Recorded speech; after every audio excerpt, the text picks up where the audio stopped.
दरअसल बिहार में आज मंत्रिमंडल विस्तार हुआ है और मंत्रिमंडल विस्तार में पलड़ा जो है किसका भारी हुआ? बीजेपी का।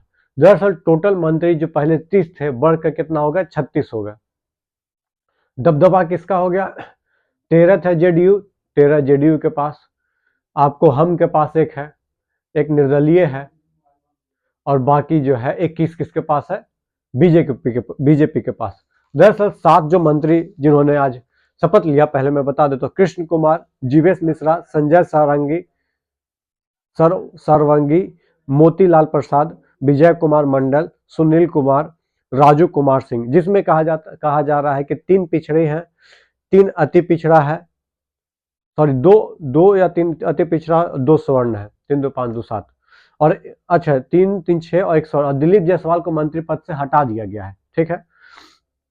दरअसल 24 फरवरी को जब पीएम साहब भागलपुर आए थे, बिहार आए थे, तो कहा जा रहा था कि भाई लाडले सीएम कह के बुलाए थे, लाडले सीएम नीतीश कुमार को। क्यों? क्योंकि उनको पता है कि लाडले सीएम का थोड़ा पैर वर डगमगाया तो दिक्कत क्या हो जाएगा सेंटर में।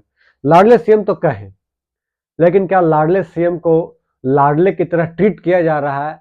ये आप निशांत कुमार की बातों से अंदाजा लगा सकते हैं, जो कि आजकल बहुत ज्यादा एक्टिव दिख रहे हैं। दरअसल नारा भी चल रहा है कि नीतीश कुमार को सरकार में, नीतीश कुमार की जगह निशांत कुमार को राजनीति में लाने की बात कही जा रही है, जिससे कहा जा रहा है कि भाई जेडीयू टूट से बच जाएगा। निशांत कुमार ने यह भी बोला कि भाई साहब बीजेपी को यह अनाउंस करना चाहिए था कि 2025 का जब चुनाव होगा उसमें सीएम फेस नीतीश कुमार होंगे या नहीं होंगे। बीजेपी ने अनाउंस की। आपको याद है महाराष्ट्र जीतने के बाद, शायद हाँ, महाराष्ट्र जीतने के समय, जीतने के बाद अमित शाह ने एक कॉन्क्लेव में बोला था देखेंगे, सोचेंगे, विचारेंगे, उसके बाद तय करेंगे। इसी में तो सही बढ़ गया जेडीयू का कि भाई क्या बता रहे हैं।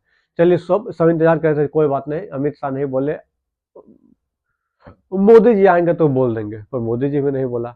उसके बाद नड्डा जी आते हैं, मंत्री विस्तार होता है, और कितना दिन बचा हुआ है? 6-7 महीना बचा हुआ है, उसके लिए मंत्री विस्तार किया जाता है। दबाव, प्रेशर पॉलिटिक्स की जा रही है नीतीश कुमार पे। तभी तो बार बार मैं लिख रहा हूं नीतीश कुमार की सरकार जो है हाईजेक कर ली गई है टोटली। बस नाम का सीएम, बाकी अपने मंत्री अगल बगल दिस दैट इधर उधर बैठा दिया गया है।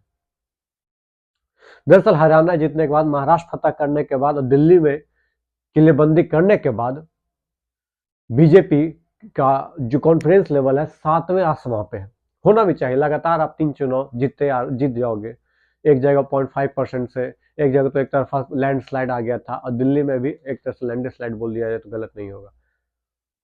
हालांकि परसेंटेज ऑफ वोट के बाद महज 2% का ही डिफरेंस था। तो देख लीजिए, दिलीप जायसवाल को इस्तीफा देना पड़ा। अब हालांकि उनका स्पेलिंग पे बहुत सारी चर्चा हो रही है, बाकी उसको कोई काम का चर्चा नहीं है।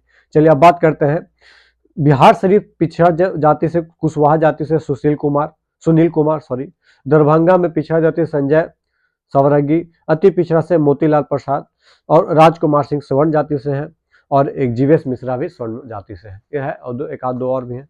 दरअसल मैंने ये क्यों लिखा कि दलित जाति और मुसलमानों के साथ अन्याय हो रहा है एनडीए सरकार में। सुनिएगा, समझिएगा, एनडीए सरकार में उनका जो मंत्रिमंडल का पद जिस हिसाब से उनका परसेंटेज उस हिसाब से नहीं मिला।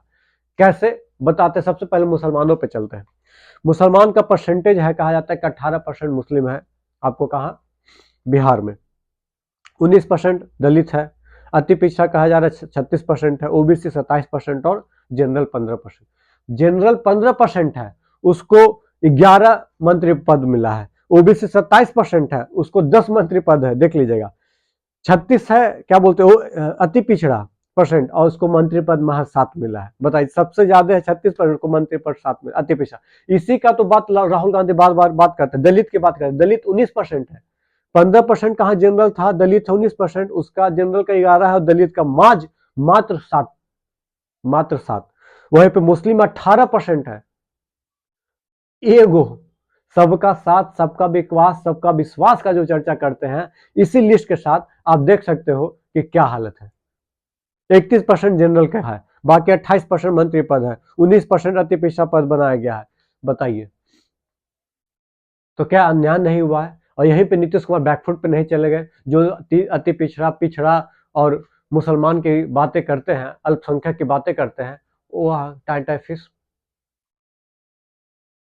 हो गया कि नहीं, आप प्लीज बताइए।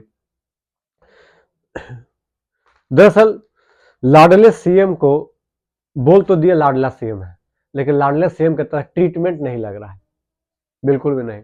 और हमको लगता है कि गलती से यदि इस बार भी बीजेपी का सीट इस जिस रेशियो में अभी बीजेपी और जेडीयू का सीट है उस रेशियो में आ जाएगा तो समझिए नीतीश कुमार का विदाई तय है। वो अलग बात है कि नीतीश कुमार फिर आके इधर चल जाएंगे उधर चल जाएंगे, वो बात that is second hide and side, उसकी चर्चा नहीं कर रहे हैं। लेकिन अभी का स्थिति देखते हुए तो यही बोला जा सकता है।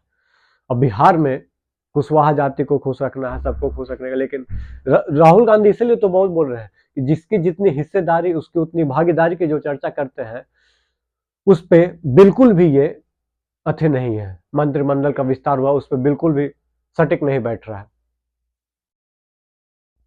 हालांकि कहा जाता है कि हाँ भाई बीजेपी तो ज्यादा सौरने के अच्छी है पार्टी है, तो उसको तो वैल्यू ज्यादा करेगा ही, कि स्वर्ण आंख बंद करके बीजेपी को वोट दे देता है। आप इसको हमको आप बोल सकते हो इस बात को लेकर, बाकी आपकी इच्छा।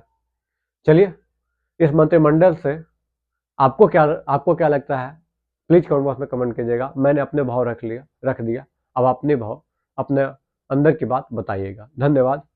जय हिंद, जय भारत, जय बिहार।